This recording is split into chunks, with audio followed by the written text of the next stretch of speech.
Hi, my name is Alex Lightman, and this will be the very first Lightman Report. It's sponsored by DNA, thank you very much, and it will cover what I think are the biggest trends and ways that we need to look at the world. It will include cryptocurrency, it will include markets, financial markets, and politics, and let's get started. Now, future versions of the Lightman Report will have better production values. I have a studio set up, and I'll start using it for the future ones. I hope that you will bear with me for this one, and it won't be too distracting to see me here in my home by the curtains. So the title of this first talk is The Great Transition in Commerce.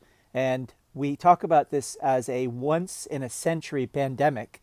However, there's a whole book about the century of pandemics. There are actually quite a number of pandemics. Most of them have to do with disturbing nature in some way. So we keep disturbing nature. We keep on exposing new reservoirs of viruses. So even without human intervention, we're going to be seeing other pandemics in the future. However, there's something that's even more than a once-in-a-century change.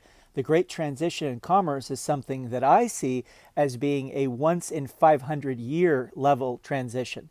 So human beings, our Latin name is Homo sapiens sapiens, the sort of double wise hominid, have been around for somewhere between 200,000 and 300,000 years. And for all but about the last 10,000 of those years, we were hunter-gatherers. About 10,000 years in the Middle East, North Africa, we started to settle next to rivers. We started to learn irrigation. We started to come together in our communities. I think the oldest city that's still around that you can walk is in Syria, and it's 9,000 years old. And we've had famous cities like Babylon, which had hanging gardens.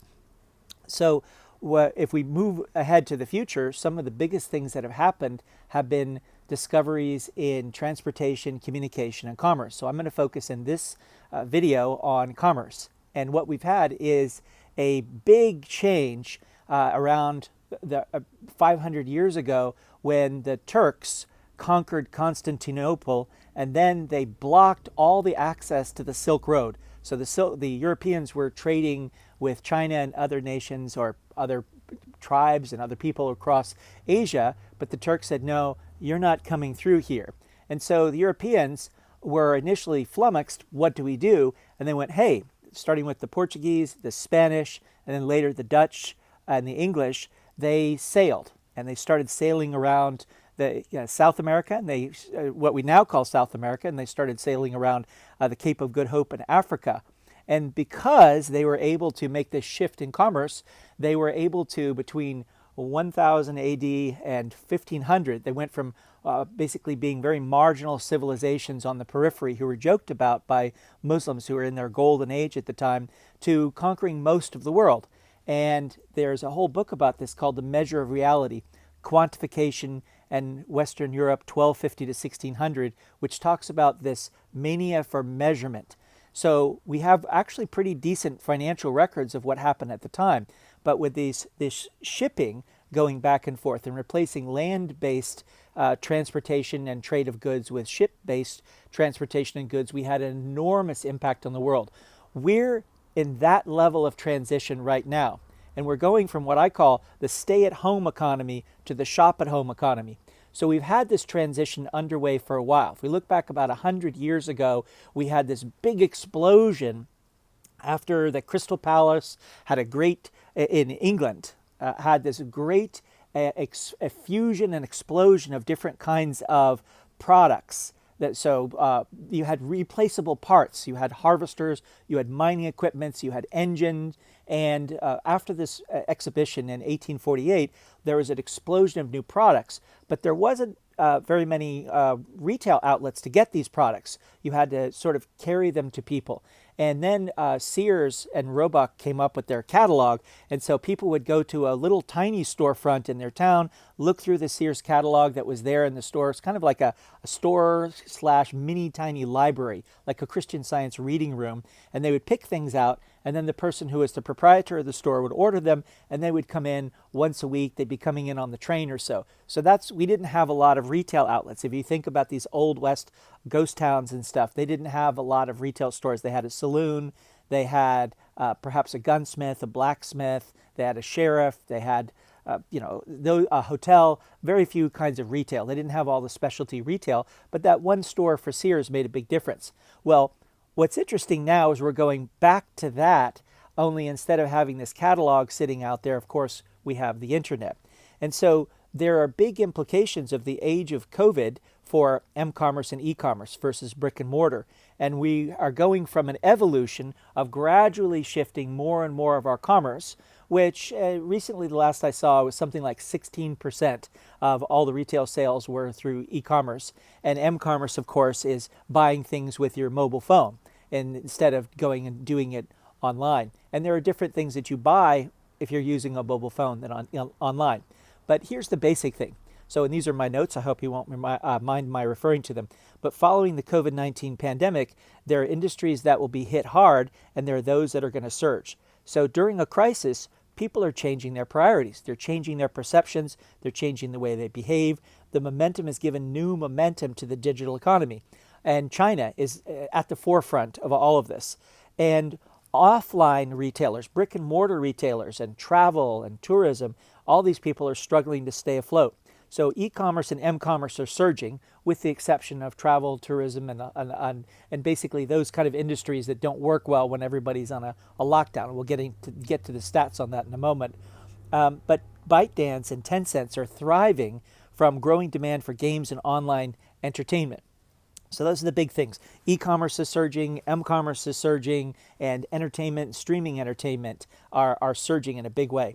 So with social distancing and new shelter-in-place rules multiplying, Americans and others are turning ever more decisively to digital services, not only for remote work, but for entertainment. And there's all kinds of bingeable offerings from streaming services like Netflix, Amazon Prime, Hulu, and all these things that offer stuck-at-home viewers this massive explosion of new options. So cinemas in most of the world, theaters and concert halls are shut down. And Universal has announced that it would make its in-theater movies available online and just abandon the theatrical release window. There are articles speculating at the time that this tape was made, that on April 16th, 2020, that we would have almost no theatrical release possibly for the rest of the year in the United States. And that might be breaking Hollywood's last taboo. So parents are already struggling with trying to work from home and manage the kids, but the task is even harder without mobile devices because you can have parental settings. And so here are some interesting statistics. E-commerce was significant at the end of 2019. It's about 11% in the U.S., and it was growing fast in that fourth quarter. And what we saw is that mobile commerce grew from 50.92 billion, so about 51 billion in 2014 to 693 billion. So from about 51 billion to about 700 billion in 2019. That's quite a big thing. 67% of millennials and 56% of Gen Xers had preference for e-commerce shopping over in-store shopping, and 35% of online adults shopped online exclusively through their smartphones. 40% of consumers chose to shop online to save themselves time, and the brick and mortar were forecasted to dominate retail. And in December, people were saying and predicting that brick and mortar retail would dominate online sales for decades. The 2020s, the 2030s, the 2040s, maybe by 2050, we'd have e-commerce be more than that. But that forecast has just changed in just a few months. And so what we're seeing is a massive downward shift in brick and mortar retail because people are locked in, and a massive uptick of online retail. And part of the reason is because we have the global lock-ins and lockdown for billions of people. So basically, it's the size of the corona lockdowns. India, 1.3 billion. China at the height was 760 million. 1.3 billion. India, 760 million at the height in China. China is now going through another wave, so it's starting lockdowns again. United States, 172 million. France, 67 million. England, the UK, 66 million. Italy, 60 million. South Africa, 57 million, and so on. So all this adds up to billions of people. And coronavirus is driving U.S. consumers online. Online retailers based in the U.S. saw a 52% increase in online spending. 52% increase between the 5th and the 8th weeks of 2020 compared to the 5th and the 8th weeks in 2019. So we're 50% up, 52% up in this period compared to last year. And we also see an even bigger rise in China and Italy. So basically, here's a forecast. For the Lightman Report forecast for the rest of 2020. Coronavirus-inspired shopping habits are likely here for the long term. It's going to COVID-19 will change the way consumers shop and what they shop for. E-commerce sales will be up, brick and mortar traffic will be down. Household staples and health-related goods, toilet paper, bottled water, hand sanitizer, face masks, bleach are in very high demand. Luxury goods are not in high demand, though there is an anomaly that an Hermès store opened, they had millions of dollars in one day. So that's the one counter to all this. But we're living in a different world. And the question is, how different and how long is this going to last? So here are 3 takeaways. 1, coronavirus precautions have led to a decrease in in-store visits and an increase in e-commerce spending. 2, consumers are buying groceries and health-related products that they haven't historically bought online in large numbers. It used to be that very few people bought apparel online because it was hard to get the fit. But now that we've got the fits pretty well down, apparel has zoomed in the last year or 2 years to being the #1 category of purchases online. And so it might be that we see similarly that things that were languishing, that people just don't buy online for whatever reason, suddenly things are happening and they're propelled forward in a big way. So it's not just that e-commerce is shifting from 11% of all the purchases to, or 16% in some places, to bigger numbers, but certain categories are increasing by hundreds of percent. And here's an interesting quote. When a lot of people are self-quarantined or staying in their homes and being a lot less in public places, we're going to see a shift in behavior. That something that's happened in the first quarter of 2020 is going to change behavior in the second quarter, the third quarter, and the fourth quarter. And so you have these products that are basically, that we just discussed about the hand sanitizer and stuff that are big ones. They increase another point. Not only are consumers doing more of their shopping online, but they're buying things that they hadn't bought online before. And after going online for those purchases, it's likely consumers will embrace this kind of shopping experience. A lot of people were afraid for no reason. Older people are afraid for no reason, but once they get into it, then it becomes so much easier than having to gas up the car or walk and take something. And once they start to buy online and pick it up at the grocery store and they start doing home delivery, that behavior is going to change going forward. So a quote is, they're going to say, wow, that was pretty easy to get online groceries delivered to my front door. Why am I not doing this all the time? So here are some numbers that are the growth in Alibaba platforms. And this is the growth in times. So at 1 is 100%, twice is 100% increase. So meat purchased online is 4 times.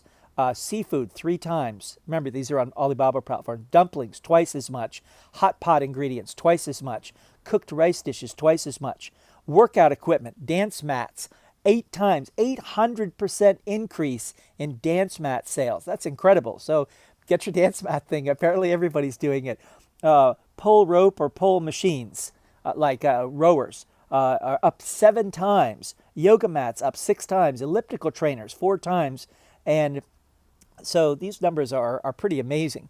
William Chung, an Asia equity portfolio manager at Axis, said the last 2 months of quarantine has reshaped consumer purchases and transaction behavior to shift more towards online. We've seen in Italy and Spain, both of which are hard hit by coronavirus, that first-time installs of Netflix app were up 57% for Italy and 34% in Spain. And we see live streaming across YouTube, Twitch, Facebook up more than 66% in Italy. But the brands looking to capitalize on the stuck-at-home audiences are finding that their messages don't always resonate or produce actions. That's because brands are looking to increase sales for products and services, and consumers don't want to go. So if you're going to advertise, it should be something that someone needs in the home and they want to have right away. So the best combination is a company that actively facilitates both consuming content at home and shopping content at home trends. So I hope that this has been useful and enjoyable. I'm Alex Lightman, CEO of Kimoji, and I thank DNA for sponsoring the first edition of the Lightman Report. See you next week.